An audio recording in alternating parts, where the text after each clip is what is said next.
Good morning students. तो आज हम हिंदी ग्रामर के चैप्टर 6 शब्द समूह के लिए एक शब्द में एक्सरसाइजेस फिल करेंगे।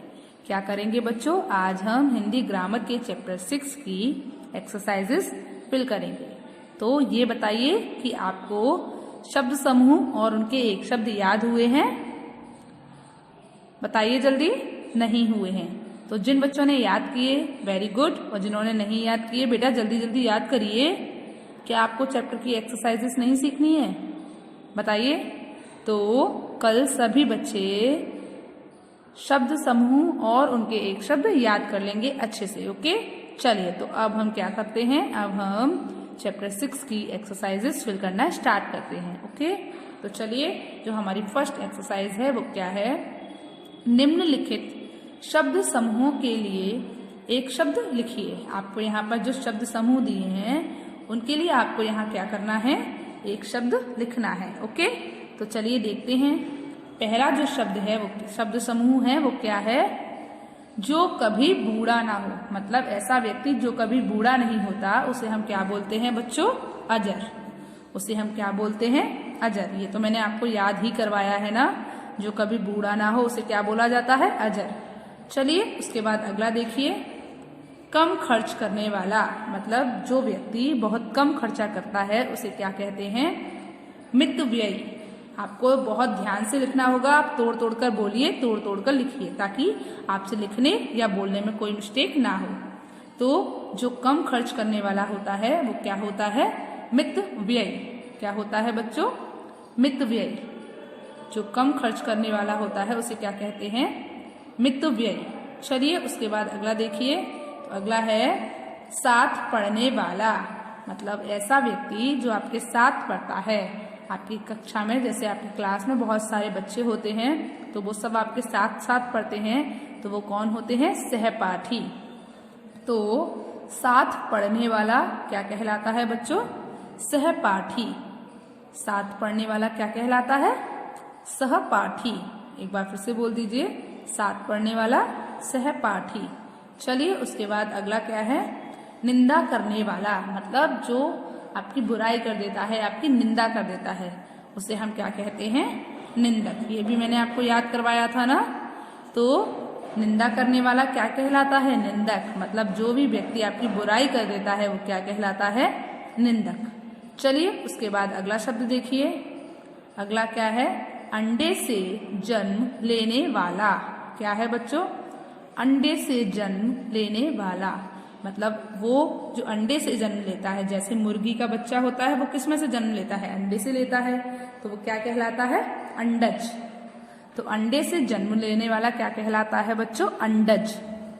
तो अंडे से जन्म लेने वाला अंडज। चलिए उसके बाद अगला है, जो कठिनाई से प्राप्त हो।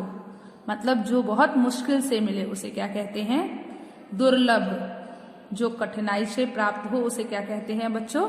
दुर्लभ। जो बहुत मुश्किल से मिलता है तो वो चीज दुर्लभ होती है ना, तो जो कठिनाई से प्राप्त हो उसे क्या कहेंगे? दुर्लभ।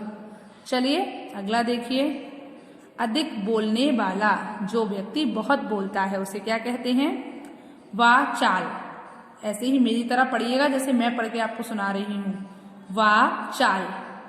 अधिक बोलने वाला क्या कहलाता है? वाचाल। ठीक है, क्या समझ आया? अधिक बोलने वाला क्या कहलाता है? वाचाल। चलिए अगला देखिए, अगला क्या है, जिसे यश मिला हो। जिसे क्या मिला हो बच्चों? यश मिला हो। उसे हम क्या बोलते हैं? यशस्वी। क्या बोलते हैं? यशस्वी। मतलब जिसको यश मिला हो, जिसको बहुत नाम मिला हो, उसे हम क्या बोलते हैं? यशस्वी। मतलब यश का मतलब बहुत, आपकी पूरे जो देश है या आपका शहर है उसमें बहुत पूरी दुनिया में प्रसिद्ध होना, फेमस होना, मतलब उसकी बातें होना। यशस्वी मतलब फेमस हो जाता है वो व्यक्ति, उसको हम कहते हैं इसको बड़ा यश मिला है। ठीक है, तो जिसे यश मिला हो मतलब क्या होता है? यशस्वी। चलिए उसके बाद अगला है, कठोर हृदय वाला। तो क्या होता है? निष्ठुर। मतलब जो व्यक्ति बहुत कठोर दिल का होता है उसे हम क्या बोलते हैं? निष्ठुर। क्या बोलते हैं बच्चों? निष्ठुर। तो कठोर हृदय वाला निष्ठुर। चलिए अगला देखिए, जिसे जीता ना जा सके अजय। जिसे जीता ना जा सके उसे क्या कहते हैं? अजय। चलिए एक बार फिर से पढ़ लेते हैं। जो कभी बूढ़ा ना हो अजर, कम खर्च करने वाला मितव्ययी, साथ पढ़ने वाला सहपाठी, निंदा करने वाला निंदक, अंडे से जन्म लेने वाला अंडज, जो कठिनाई से प्राप्त हो दुर्लभ, कम बोलने अधिक बोलने वाला वाचाल, अधिक बोलने वाला वाचाल, जिसे यश मिला हो यशस्वी, कठोर हृदय वाला निष्ठुर, जिसे जीता ना जा सके अजय। तो बच्चों आपको फर्स्ट एक्सरसाइज समझ आई? तो आपको भी ये एक्सरसाइज इसी तरीके से साफ और सुंदर राइटिंग में अपनी हिंदी ग्रामर की नोटबुक में लिखनी है। ओके, चलिए तो अब हम अपनी अगली एक्सरसाइज देखते हैं। तो अगली एक्सरसाइज क्या है बच्चों? देखिए, तो जो खा नंबर की एक्सरसाइज है वो है निम्नलिखित शब्द समूहों के लिए सही शब्द के सामने सही का चिन्ह लगाइए। मतलब आपको क्या करना है, ये जो शब्द समूह दिए हैं आपको इनमें से जो भी सही शब्द है उसके सामने आपको सही का चिन्ह लगाना है। ओके, चलिए देखते हैं। पहला क्या है? जिसका कोई आरंभ ना हो। जिसका कोई आरंभ ना हो उसे क्या बोलते हैं? अनंत बोलते हैं या अनादि बोलते हैं? आप बताइए मुझे। जिसका कोई अंत ना हो उसे तो हम अनंत बोलेंगे, और जिसका कोई आरंभ ना हो उसे हम क्या बोलेंगे बच्चों? अनादि। क्या बोलेंगे? अनादि। एक बार फिर से बोलिए। जिसका कोई आरंभ ना हो उसे क्या बोला जाएगा? अनादि। तो ये क्या है? ये वाला रॉन्ग है और ये वाला राइट है। ओके, चलिए अगला देखिए। तो अगला है नई वस्तु की खोज करने वाला। मतलब जो नई नई चीजों को खोजता रहता है, निकालता रहता है, उसे हम क्या बोलते हैं बच्चों? आविष्कारक, आविष्कारक या अन्वेषक। बताइए, आविष्कारक बोलते हैं या अन्वेषक बोलते हैं? आविष्कारक। क्या बोलते हैं? आविष्कारक। तो ये क्या हो गया? रॉन्ग हो गया।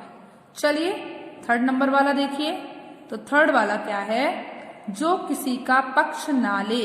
मतलब जो व्यक्ति किसी का पक्ष नहीं लेता उसे हम क्या बोलते हैं? बताइए। कृतघ्न, कृतघ्न या फिर तटस्थ। एक बार फिर से बोलिए। कृतघ्न या फिर तटस्थ। तो मतलब जो व्यक्ति किसी का पक्ष नहीं लेता उसे आप क्या बोलते हो? बताइए मुझे। बोलिए। तटस्थ। क्या बोलते हैं? तटस्थ। ठीक है। और ये क्या हो गया आपका? कृतघ्न गलत हो गया। तो जो किसी का पक्ष ना ले उसे क्या बोलते हैं? तटस्थ। चलिए अगला देखिए। अगला क्या है? जिससे कानों से सुनाई ना दे। मतलब ऐसा व्यक्ति जिसको कानों से सुनाई न दे उसे हम क्या बोलते हैं बच्चों? बधिर या फिर मूक। बधिर या फिर मूक। बताइए आप क्या बोलते हैं? जिससे कानों से सुनाई ना दे उसे हम क्या बोलते हैं? बधिर। तो मूक वाला क्या है? वो गलत है। ठीक है। तो जिसे कानों से सुनाई ना दे उसे क्या बोला जाएगा? बधिर। चलिए अगला देखिए। उसके बाद सब कुछ जानने वाला। मतलब ऐसा व्यक्ति जो सब कुछ जानता है उसे आप क्या बोलोगे? बताइए। अल्पज्ञ या सर्वज्ञ? अल्पज्ञ आप जानते हो क्या? जो कम जानता है उसे हम अल्पज्ञ कहते हैं, और जो सब कुछ जानता है उसे हम सर्वज्ञ कहते हैं। तो सब कुछ जानने वाला सर्वज्ञ। सब कुछ जानने वाला कौन कहलाता है? सर्वज्ञ कहलाता है। तो इसका ये गलत है। तो एक बार फिर से बोलिए। जिसका कोई आरंभ ना हो अनादि, नई वस्तुओं की खोज करने वाला, आविष्कारक, जो किसी का पक्ष ना ले, तटस्थ, जिसे कानों से सुनाई न दे, बधिर, सब कुछ जानने वाला, सर्वज्ञ। तो बच्चों आपको हिंदी ग्रामर के चैप्टर 6 की ये दोनों एक्सरसाइज समझ आई? बताइए मुझे। हिंदी ग्रामर के चैप्टर 6 की आपको ये दोनों एक्सरसाइज समझ आई? तो आपको क्या करना है? आज आपको होमवर्क में हिंदी ग्रामर के चैप्टर 6 की ये दोनों एक्सरसाइज अपनी हिंदी ग्रामर की फेयर नोटबुक में लिखनी है। क्या करना है बताइए? आपको हिंदी ग्रामर के चैप्टर 6 की ये दोनों एक्सरसाइज अपनी हिंदी ग्रामर की फेयर नोटबुक में लिखनी है। कैसी राइटिंग में? साफ और सुंदर राइटिंग में। समझ आया क्या करना है? आपको ये दोनों एक्सरसाइज साफ और सुंदर राइटिंग में अपनी हिंदी ग्रामर की फेयर नोटबुक में लिखनी है। ओके, चलिए गुड बाय।